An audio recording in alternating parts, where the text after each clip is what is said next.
आज की मेरे व्याख्यान का विषय है सामाजिक अनुसंधान की प्रक्रिया अथवा सामाजिक अनुसंधान के चरण। इसका सरल भाषा में अगर हम कहें तो ये कि जब एक अनुसंधानकर्ता, जब एक वैज्ञानिक किसी घटना का अध्ययन करता है तो वो किस किस चरण को अपनाता है, क्योंकि सामाजिक अनुसंधान एक लंबी प्रक्रिया है और इस प्रक्रिया में एक अनुसंधानकर्ता को कई चरणों से गुजरना पड़ता है। व्याख्यान की शुरुआत मैं सामाजिक अनुसंधान के अर्थ से करना पसंद करूंगा। सामाजिक अनुसंधान का तात्पर्य है सामाजिक घटना या घटनाओं के बारे में नवीन ज्ञान प्राप्त करना। नवीन ज्ञान से तात्पर्य है कि यदि वो घटना पहले घटित हो चुकी है और उसका ज्ञान पहले से ही किसने प्राप्त कर लिया है, तो उसके अलावा जो ज्ञान अभी तक किसी को नहीं प्राप्त हुआ है घटनाओं के बारे में, नवीन ज्ञान की प्राप्ति ही अनुसंधान या सामाजिक अनुसंधान कहलाता है। सामाजिक अनुसंधान के अंतर्गत सामाजिक घटनाओं का क्रमबद्ध अध्ययन होता है, वैज्ञानिक अध्ययन किया जाता है, व्यवस्थित अध्ययन किया जाता है। हम सभी ये जानते हैं इस स्तर पर कि समाज एक जटिल व्यवस्था है, क्योंकि समाज लोगों से निर्मित है, लोगों के द्वारा की जाने वाली अंतः क्रियाओं से निर्मित है। जो व्यक्ति और व्यक्ति के बीच संबंध होते हैं, जब एक व्यक्ति समुदाय में रहता है, समूह में रहता है, तो वो लोगों के साथ किस प्रकार का व्यवहार करता है, किस प्रकार अंतः क्रियाएं करता है, तो इस सबसे समाज बनता है हमारा। व्यक्ति के स्वभाव को भी समझना बहुत मुश्किल है, क्योंकि व्यक्ति जो बाहर से दिखाई पड़ता है, अंदर से हो सकता है कि वो उससे भिन्न होता ही है। फ्राइड ने बिल्कुल सही कहा इस बारे में कि व्यक्तित्व, जो मानव व्यक्तित्व है, वो एक हिमखंड की भांति होता है। हिमखंड का तात्पर्य है जिस प्रकार एक समुद्र में हिमखंड का 2/3 भाग पानी के अंदर होता है और 1/3 भाग पानी के ऊपर होता है, बाहर होता है, ठीक उसी प्रकार से मानव व्यक्तित्व का वो भाग जो हमें दिखाई पड़ता है उसके चेहरे के माध्यम से, वो केवल उसके व्यक्तित्व का, उसके समग्र व्यक्तित्व का केवल 1/3 भाग है जो हमें दिखाई पड़ता है, और 2/3 भाग व्यक्तित्व का वो भाग है जो केवल मानव स्वयं अपने बारे में जानता है और जिसके बारे में लोगों को कोई जानकारी नहीं है। उदाहरण के लिए एक कक्षा में कई सारे विद्यार्थी पढ़ते हैं, उनके चेहरे से देख करके लगता है कि शायद वो बिल्कुल पढ़ाई कर रहे हैं, ध्यान दे रहे हैं पढ़ाई की तरफ, लेकिन अंदर उनके झांक के देखें हो सकता है कि उनमें से कोई विद्यार्थी भूख लग रही होगी उसको कि मैं खाना खा लूं। किसी विद्यार्थी को ये लग रहा हो कि मैं यहाँ क्यों हूँ कक्षा में, मुझे बाहर रहना चाहिए, मुझे आना ही नहीं चाहिए। तो ये मैंने उदाहरण इसलिए दिया ये समझाने के लिए कि व्यक्तित्व को समझना बहुत मुश्किल है। सामाजिक घटनाओं की बात अगर हम करें तो प्रत्येक समाज में, चाहे वो आदिम समाज हो, चाहे वो आधुनिक समाज हो, ग्रामीण समाज हो, नगरीय समाज हो, औद्योगिक समाज हो, किसी भी प्रकार का समाज हो, हर समाज में न जाने कितनी घटनाएं प्रत्येक पर होती रहती हैं। इनमें से कुछ घटनाएं समाज के लिए कल्याणकारी होती हैं, जो समाज को विकास के रास्ते पर ले जाती हैं, विकास की ओर उन्मुख करती हैं, समाज को ऊपर बढ़ाती हैं। तो वहीं दूसरी ओर कुछ घटनाएं ऐसी होती हैं समाज को तोड़ती हैं, समाज के लोगों में दुश्मनी पैदा करती हैं, समाज में अपराध को बढ़ावा देती हैं, समाज में विघटन पैदा करती हैं, व्यक्ति और व्यक्ति को जातिवाद के नाम पर, धर्म के नाम पर तोड़ने का काम करती हैं। घटनाएं हर तरह की होती रहती हैं और प्रत्येक सामाजिक घटना को समझना, उसका अध्ययन करना समाजशास्त्रियों की एक नैतिक जिम्मेदारी होती है। तो इसी क्रम में, क्योंकि समाजशास्त्र में सामाजिक घटनाओं का अध्ययन किया जाता है, ये अध्ययन वैज्ञानिक होता है, व्यवस्थित होता है, क्रमबद्ध होता है, तो हमें ये जानना बहुत जरूरी है कि सामाजिक अनुसंधान के लिए एक अनुसंधानकर्ता किन किन चरणों को अपनाता है, यानी कि पूरी जो प्रक्रिया है वो कहाँ से प्रारंभ होती है और कहाँ समाप्त होती है। सामाजिक अनुसंधान की प्रक्रिया का पहला चरण है विषय का चुनाव।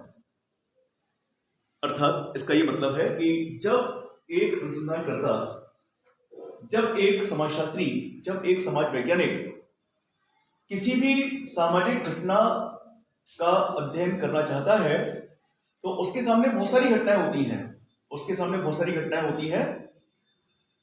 अब यह निर्भर करता है अनुसंधानकर्ता की रुचि पर, उसकी सीमाओं पर, कि वो उनमें से किस घटना को अपने अध्ययन के लिए चुनता है। विषय के चुनाव के बारे में जब हम बात करते हैं तो हमें ध्यान रखना चाहिए कि अध्ययन का विषय ऐसा हो जिसमें अध्ययनकर्ता की, अनुसंधानकर्ता की रुचि हो। ऐसा विषय ना हो जिसमें कि अनुसंधानकर्ता की किसी प्रकार की कोई रुचि नहीं है। विषय के चुनाव के बाद दूसरा जो चरण है वो अनुसंधान की दृष्टि से बहुत महत्वपूर्ण है और उसका नाम है संबंधित साहित्य का अध्ययन, study of the related literature. ये वो चरण है जो अनुसंधानकर्ता को अध्ययन की जाने वाली सामाजिक घटना की पृष्ठभूमि से परिचित कराता है, उसके पूर्व ज्ञान में वृद्धि करता है और घटना के जितने ही पहलू हैं उन घटनाओं से उसे परिचित कराता है। संबंधित साहित्य का तात्पर्य है कि जिस घटना का अध्ययन किया रहा है उस घटना के बारे में पहले भी अध्ययन किए जा चुके हैं। जरूरी नहीं कि वो अध्ययन भारत में ही हो, वो विश्व में कहीं पर भी हो सकता है। कुछ अध्ययन उस विषय पर भारत में भी हुए होंगे और कुछ अध्ययन विश्व के और जो देश हैं वहां पर भी हुए होंगे। तो किस किसने अध्ययन किया, कब अध्ययन किया, क्या परिणाम निकाले, क्या उसके उद्देश्य थे, क्या उसकी प्रकल्पना थी, इन सभी चीजों की जानकारी हमको मिलती है अगर हम किए गए अध्ययनों को पुस्तकों के माध्यम से पढ़ें, शोध पत्रों के माध्यम से पढ़ें, शोध ग्रंथों के माध्यम से पढ़ें, डायरियों के माध्यम से पढ़ें, तो हमें वो सारी जानकारी हम लोगों को मिल जाती हैं। उदाहरण के लिए अगर हम जैसे महिला शिक्षा की अगर बात करें, महिला शिक्षा और सामाजिक परिवर्तन, अगर ये विषय इस पर अध्ययन किया रहा है तो निश्चित रूप से कि महिला शिक्षा से सामाजिक परिवर्तन होता रहा है, हुआ है, हो रहा है और आगे भी होगा, है ना। तो इसके लिए क्या करना पड़ेगा हम लोगों को कि महिला शिक्षा से संबंधित विश्व में जहां भी अध्ययन हुए हैं, जिस देश में अध्ययन हुए हैं, तो उनको हम गूगल पर सर्च करके या शोध ग्रंथों को पढ़ करके, किताबों के माध्यम से हमको पता चला है किस किसने क्या क्या अध्ययन किया और क्या निष्कर्ष निकाले। क्योंकि निष्कर्ष अलग अलग हो सकते हैं। हो सकता है कि कुछ लोग समर्थक रहे हों कि महिला शिक्षा को बढ़ावा दिया जाना चाहिए, और हो सकता है कि कुछ ऐसे अध्ययन भी हों जो इस बात को सिद्ध करते हों या जो इस निष्कर्ष में पहुंचते हैं कि महिला शिक्षा को बढ़ावा नहीं दिया जाना चाहिए। दो तरह के अध्ययन हमें मिल सकते हैं। तो इन अध्ययनों को हम किताबों के माध्यम से या शोध पत्रों के माध्यम से, शोध ग्रंथों के माध्यम से, अखबारों के माध्यम से, मैगजीन के माध्यम से हम पढ़ सकते हैं, लेखों के माध्यम से पढ़ सकते हैं। तो इस प्रकार से अगर ऐसा किया जाता है, अगर मैं अध्ययन कर रहा हूं और अगर मैं संबंधित साहित्य को पढ़ता हूं तो उससे क्या होगा कि मेरे पूर्व ज्ञान में निश्चित रूप से वृद्धि होगी। मुझे ये पता चलेगा कि अमेरिका में इस समाज में इसने अध्ययन किया और उसने महिला शिक्षा पर ये निष्कर्ष निकाला, या भारत में राजस्थान में इस व्यक्ति ने इस सन में ये अध्ययन किया और उसने महिला शिक्षा को लेकर के ये कहा। तो ये सभी चीजें मेरे पूर्व ज्ञान में वृद्धि करेंगी और मुझे अध्ययन की ओर, अध्ययन की पृष्ठभूमि में मुझे ले जाएंगी कि मुझे क्या करना है, किस किस चीज का अध्ययन हो गया है। और अध्ययन में ये ध्यान रखना पड़ता है कि हम उस पहलू का अध्ययन करें जिसका अभी तक अध्ययन नहीं हुआ है। जो सब पहले से अध्ययन हो गया है उसी का अध्ययन करेंगे तो हमें कोई नया ज्ञान प्राप्त नहीं होगा। हमें नवीन ज्ञान प्राप्त करना है और इसके लिए ध्यान रखना है कि हमारा विषय ऐसा हो जिस पर पहले किसी ने अध्ययन नहीं किया हो। इसके बाद तीसरा चरण भी बहुत महत्वपूर्ण है और वो है उद्देश्यों का निर्धारण। अध्ययन दो तरह से कर सकते हैं। किसी भी घटना का अध्ययन दो तरह से कर सकते हैं, उद्देश्यों के साथ और बिना उद्देश्यों के साथ। जैसे हम जानते हैं कि कोई भी काम अगर हम किसी उद्देश्य को लेकर के करते हैं तो वो काम ज़्यादा अच्छा माना जाता है, क्योंकि वो एक निश्चित दिशा में चलता है। और अगर किसी कार्य को बिना उद्देश्य के हम लोग करते हैं तो वो कार्य हो तो जाता है, लेकिन वो कार्य अव्यवस्थित होता है। तो वही बात सामाजिक अनुसंधान पर भी लागू होती है। जब एक अनुसंधानकर्ता किसी अध्ययन को करता है, किसी घटना का अध्ययन करता है, तो वो पहले अपने लिए अनुसंधान के कुछ उद्देश्य निर्धारित करता है और उन उद्देश्यों को ध्यान में रखकर ही वो अध्ययन करता है। अगला चरण है प्राकल्पना का निर्माण।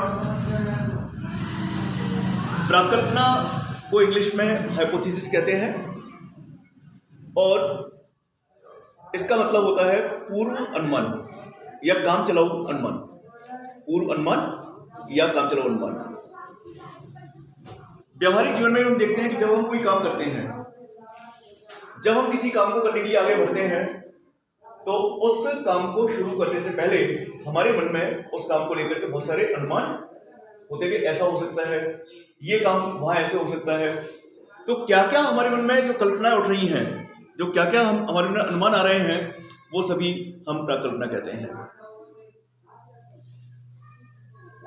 मैं पुनः एक उदाहरण प्रस्तुत करना चाहूंगा कि जब हमारे यहाँ किसी की शादी होती है और शादी में हमको 5 लाख रुपए खर्च करने हैं, तो 5 लाख अगर बच्ची की शादी में खर्च करने हैं, तो वो 5 लाख रुपए किस किस चीज पर खर्च होंगे, कितना कैश दिया जाएगा, कितना उस बच्ची के लिए कपड़ों पर खर्च किया जाएगा, कितना पैसा उसमें से दावत पर खर्च होगा, कितने पैसों के बर्तन आएंगे।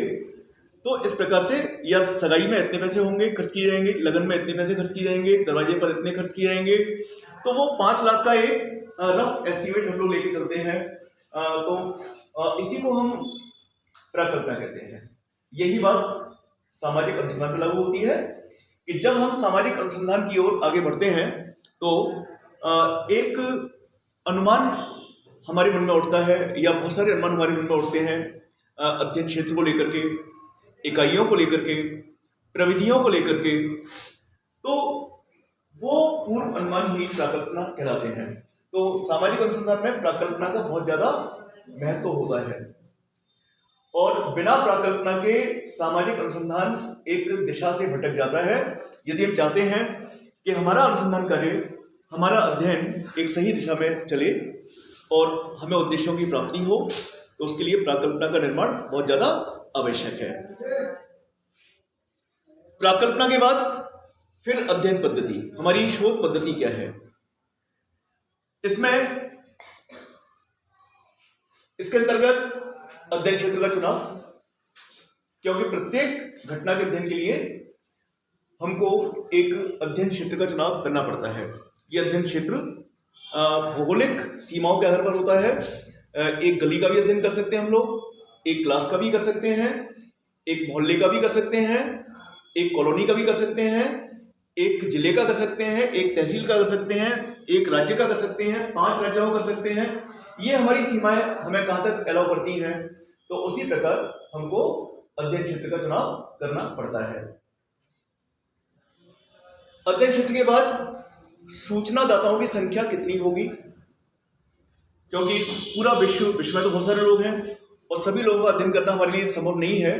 तो अध्ययन जितने लोगों पर किया जाएगा उनकी संख्या कितनी होंगी, कितने पुरुष होंगे, कितनी महिलाएं होंगी, कितने बच्चे होंगे, पुरुष भी हैं तो कितने साक्षर होंगे, कितने पढ़े लिखे होंगे, कितने निरक्षर होंगे, महिलाएं हैं तो कितनी साक्षर होंगी, कितनी निरक्षर होंगी, वैवाहिक स्थिति पर कितने पुरुष विवाहित होंगे, कितने अविवाहित होंगे, कितनी महिलाएं विवाहित होंगी, कितनी अविवाहित होंगी। तो विभिन्न आधारों पर हम सूचनादाताओं की संख्या का निर्धारण करते हैं। फिर बात आती है सूचनादाताओं के चुनाव की, क्योंकि सूचनादाता ही घटना के संबंध में अनुसंधानकर्ता को विभिन्न प्रकार की सूचनाएं देते हैं, जिनको हम तथ्य कहते हैं। तथ्य केवल सूचनादाताओं द्वारा दी गई सूचनाएं नहीं, अपितु वो सारी सूचनाएं भी तथ्य कहलाती हैं जिनको हम किताबों में प्राप्त करते हैं, किताबों में या पत्रिकाओं में, समाचार पत्र में, इंटरनेट की साइट्स पर जो भी चीजें उपलब्ध होती है घटना को लेकर के, वो सब तथ्य कहलाते हैं।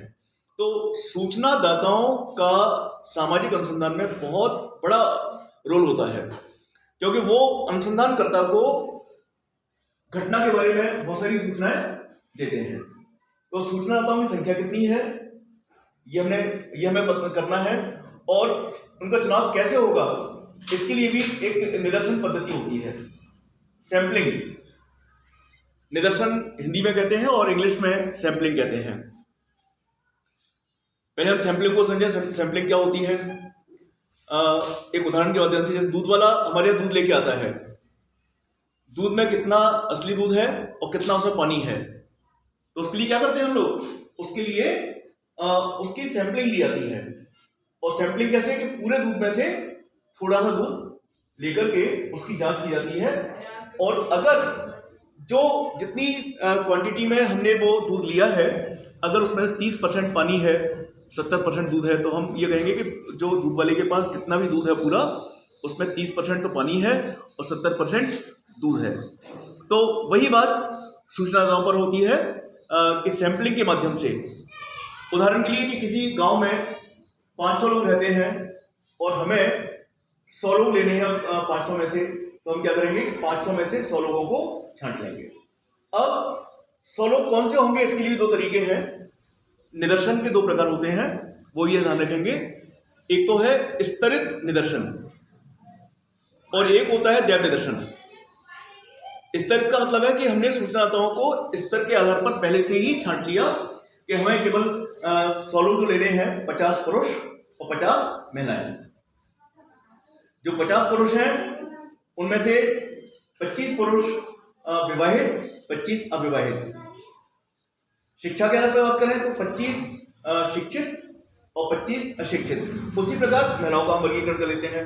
तो जब अनुसंधानकर्ता पहले से ही सूचनादाताओं के लिए कुछ एक निश्चित वो रख लेता है कि मुझे केवल इतनी ही संख्या में चाहिए, इस तरह के पुरुष चाहिए, इस तरह की महिलाएं चाहिए, तो उसे हम कहते हैं स्तरित निदर्शन। और एक तरीका होता है सूचनादाताओं छांटने का, वो है दैव निदर्शन। दैव निदर्शन से मतलब है कि जो भी हम चाहें, बिना पूर्व विचार के, बिना पूर्व निष्कर्ष के, बिना पूर्व निर्णय के हम किसी भी सूचनादाता को कहीं से भी छांट लें, उसे कहते हैं दैव निदर्शन।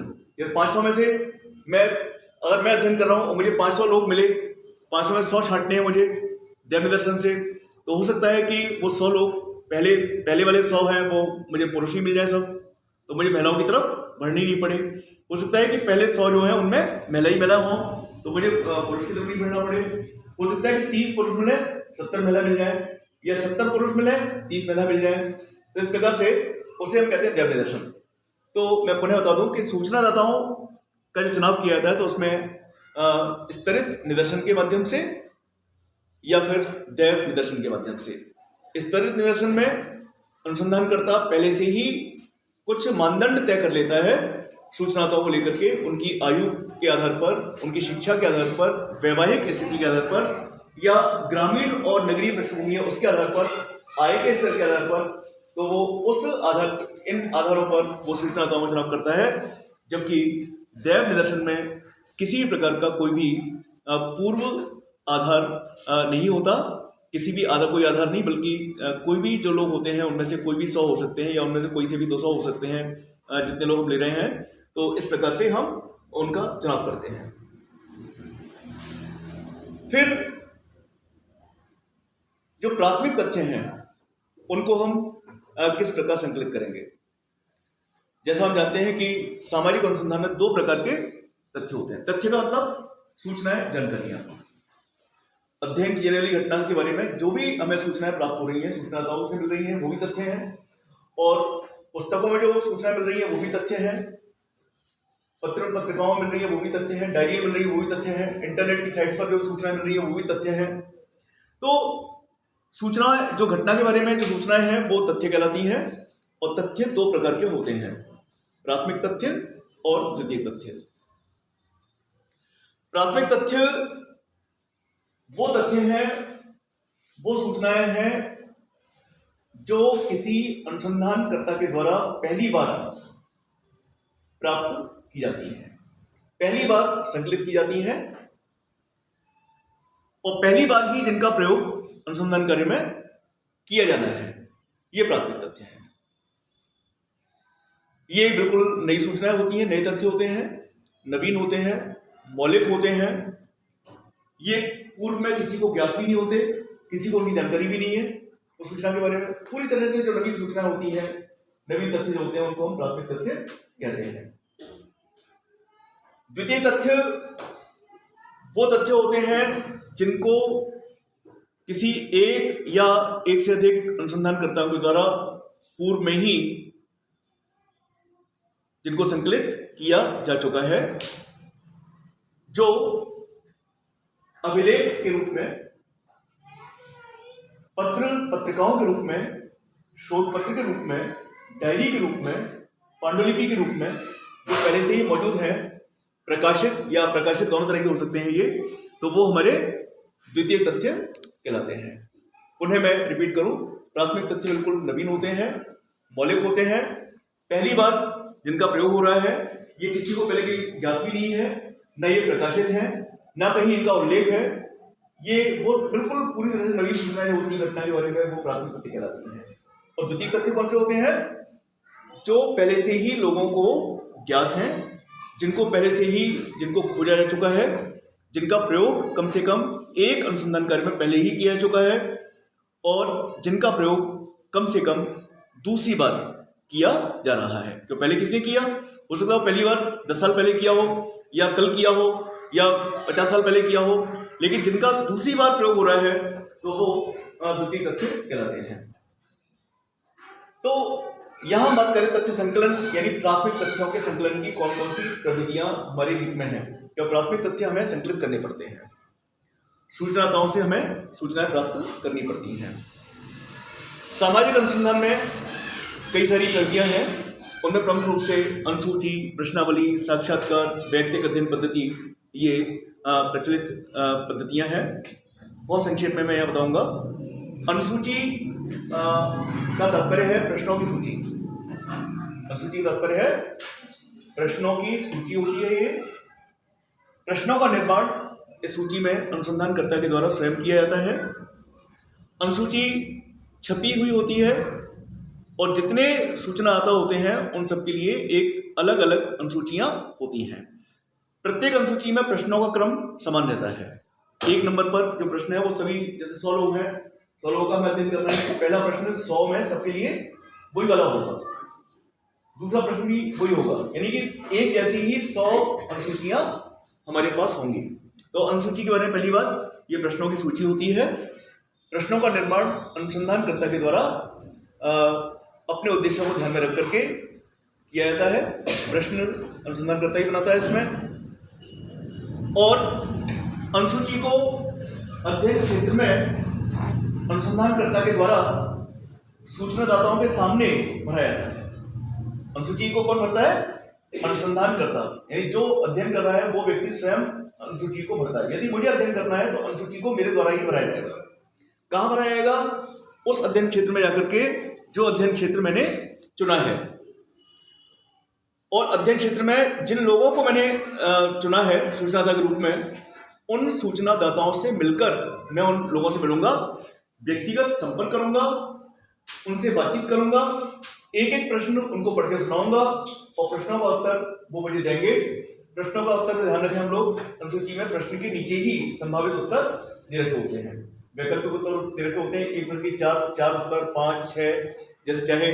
तो उन प्रश्नों का उत्तर अनुसंधानकर्ता के द्वारा खुद भरा जाता है, और ये उत्तर दिया जाता है सूचनादाताओं के द्वारा। जैसे एक प्रश्न पूछा कि क्या महिला शिक्षा को बढ़ावा दिया जाना चाहिए। उदाहरण के लिए यदि ये प्रश्न है कि क्या महिला शिक्षा को बढ़ावा दिया जाना चाहिए, तो इसमें हमें कई उत्तर मिल सकते हैं। हो सकता है कि एक विद्यार्थी, एक सूचनादाता ये कहता है कि हाँ, हो सकता है कि उसके पास जो दूसरा जो सूचना आता है उसके बाद में अगर वो महिलाओं से पीड़ित है, या उसे लगता है कि पढ़ी लिखी जो महिलाएं होती हैं वो परिवार नहीं चला पाती ठीक से, समर्पित नहीं होती परिवार के लिए, तो ये हो सकता है कि वो कहे नहीं, महिला शिक्षा को बढ़ावा नहीं देना चाहिए। और अगले सूचनादाता से अगर पूछा गया प्रश्न तो हो सकता है वो ये कहे कि वो कुछ भी नहीं कहता, वो असमंजस की स्थिति में कि मैं हाँ कहूं या नहीं कहूं। और चौथा जो है हो सकता है वो ये कहे कि मुझे नहीं पता इस बारे में, यानी वो अज्ञानता शो करता है। तो एक प्रश्न का उत्तर अलग अलग दिया सकता है। तो ये उत्तर सूचनादाता के द्वारा दिए जाते हैं। अनुसंधानकर्ता के द्वारा इन उत्तरों को अपने हाथ से, अपनी हैंडराइटिंग से, अपने पेन से खुद उसको निशान लगाने पड़ते हैं, भरना पड़ता है। तो इस प्रकार ये अनुसूची है। अनुसूची एक बहुत ही महत्वपूर्ण प्रविधि है, क्योंकि इसके द्वारा जो सूचनाएं प्राप्त की जाती हैं, अनुसूची के द्वारा जो तथ्य प्राप्त किए जाते हैं वो प्रायः सही और सटीक होते हैं। उनमें भ्रामकता नहीं होती, तथ्य प्रायः झूठे नहीं होते, क्योंकि अनुसंधानकर्ता और सूचनादाता आमने सामने होते हैं। तो जब आमने सामने होते हैं तो सूचनादाता प्रायः झूठ नहीं बोल पाते, और जो सही सूचना है वही सूचनाएं अनुसंधान के बारे में दी जाती हैं। दूसरी प्रवृत्ति है प्रश्नावली। प्राय यहाँ पर अनुसूची और प्रश्नावली को लोग एक जैसा समझ लेते हैं, लेकिन यहाँ हमें ध्यान रखना है समाजशास्त्र के विद्यार्थी होने के नाते कि दोनों अलग अलग हैं। प्रश्नावली भी प्रश्नों की सूची होती है, और प्रश्नावली में जो प्रश्न होते हैं वो भी अनुसंधानकर्ता के द्वारा स्वयं निर्मित किए जाते हैं। प्रश्नावली भी छपी हुई होती है। अंतर यहाँ पर दो अंतर मैं बताना चाहूंगा। एक अंतर तो ये कि अनुसूची का प्रयोग सीमित अध्ययन क्षेत्र से संबंधित घटनाओं के अध्ययन के लिए किया जाता है। अगर सीमित क्षेत्र है हमारा, एक गांव है, एक मोहल्ला है, एक जिला है, एक तहसील है, अगर हम उस स्तर पर अध्ययन कर रहे हैं तब तो अनुसूची का प्रयोग अपने आप में सटीक प्रयोग है, सही प्रयोग है। ऐसा इसलिए क्योंकि अनुसूची के प्रयोग के लिए अनुसंधानकर्ता को अध्ययन क्षेत्र में जाना पड़ेगा, और जितने लोगों का उसने चुनाव किया है अध्ययन के लिए उन सबसे मिलना पड़ेगा व्यक्तिगत रूप से, और उनके साथ समय बिताना पड़ेगा। और चूंकि अनुसंधानकर्ता की अपनी सीमाएं होती हैं, धन संबंधी सीमाएं होती हैं, ऐसा नहीं है कि वो 1 लाख रुपए खर्च कर दे तो पैसे भी सीमित उसमें ही खर्च कर पाएगा, समय की सीमाएं होती हैं। तो अनुसूची का प्रयोग जो सीमित अध्ययन क्षेत्र है उनसे संबंधित जो घटनाएं हैं उन्हीं के अध्ययन के लिए ये उपयोगी पद्धति है, प्रविधि है। प्रश्नावली अनुसूची जैसी ही लगती है, लेकिन इसमें अंतर है। मैंने बताया था कि अनुसूची को किसके द्वारा भरा जाता है? अनुसंधानकर्ता के द्वारा। प्रश्नावली को अनुसंधानकर्ता के द्वारा नहीं भरा जाता, अपितु प्रश्नावली को सूचनादाताओं के द्वारा भरा जाता है। ये बिंदु का ध्यान रखना है। प्रश्नावली को डाक के द्वारा या मेल के द्वारा दूर दराज रहने वाले जो सूचनादाता हैं उन सूचनादाताओं तक पहुंचाया जाता है। तो दो अंतर, बहुत बड़े अंतर है। अंतर तो बहुत सारे, लेकिन यहाँ दो अंतर हम विशेष ध्यान रखें। पहली बात तो ये कि अनुसूची को अनुसंधानकर्ता के द्वारा भरा जाता है, जबकि प्रश्नावली को सूचनादाताओं के द्वारा भरा जाता है। अनुसूची का प्रयोग उन घटनाओं के अध्ययन के लिए किया जाता है जिनका संबंध सीमित अध्ययन क्षेत्र से है, जहां अनुसंधानकर्ता पहुंच सके समय समय पर, जहां वह सूचनादाताओं से संपर्क स्थापित कर सके व्यक्तिगत रूप से, तो सीमित अध्ययन क्षेत्र के लिए। जबकि प्रश्नावली का प्रयोग उन घटनाओं के अध्ययन के लिए किया जाता है जिन घटनाओं का संबंध एक विशाल, एक बहुत बड़े अध्ययन क्षेत्र से है। उदाहरण के लिए, यदि कोई अनुसंधानकर्ता महानगरों का, भारतीय महानगरों का अध्ययन करना चाहता है, दिल्ली, मुंबई, चेन्नई और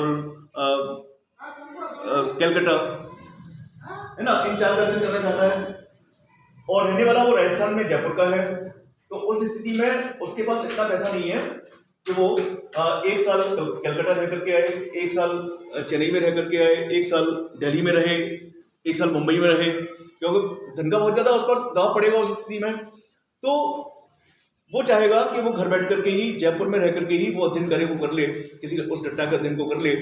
तो उसके लिए प्रश्नावली ही सबसे ज्यादा उचित प्रविधि है, क्योंकि प्रश्नावली को डाक के द्वारा या मेल के द्वारा भेजा जाता है। जिसके पास प्रश्नावली पहुंचती है वो कौन होते हैं? सूचनादाता होते हैं। तो सूचनादाता ही जो प्रश्न होते हैं उन प्रश्नों का उत्तर अपने हाथ से ही लिखते हैं। अब दिक्कत आती है वो ये कि अनुसूची अगर है और उसके किसी प्रश्न को समझने में किसी भी व्यक्ति को कोई दिक्कत है, परेशानी है, तो अनुसंधानकर्ता खुद उस प्रश्न को स्पष्ट कर देता है और सरल भाषा में उसके सामने क्लियर कर देता है वो। इसके विपरीत यदि